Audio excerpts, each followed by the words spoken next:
জিমে না গেলেও ফ্যাট লস করা সম্ভব, কিন্তু একটা শর্ত আছে। ফ্যাট লস করার মূল চাবিকাঠি হচ্ছে ক্যালোরি ডেফিসিট। অর্থাৎ আপনি যত ক্যালোরি গ্রহণ করছেন তার চেয়ে বেশি ক্যালোরি আপনার খরচ করতে হবে। প্রতিদিন 8 থেকে 10,000 স্টেপ হাঁটুন। বাসায় বডি ওয়েট এক্সারসাইজ যেমন স্কোয়াট, পুশ আপ, প্ল্যাঙ্ক এগুলো করতে পারেন। And most important, fast food, soft drink, sugar totally আপনার ডায়েট থেকে বাদ দিয়ে দেন এবং বেশি পরিমাণে প্রোটিন গ্রহণ করুন। প্রতিদিন 7 থেকে 8 ঘন্টা ঘুমান।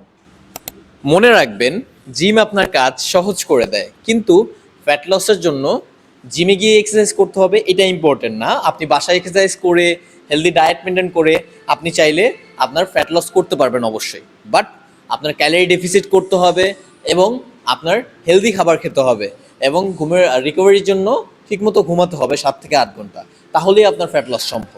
আপনি জিমে এক্সারসাইজ করেন নাকি বাসায় এক্সারসাইজ করেন কমেন্টে জানান, এবং এমন আরও ফিটনেস টিপস পেতে ফলো করে রাখুন তানজির আহমেদ লিখুন পেজটিকে।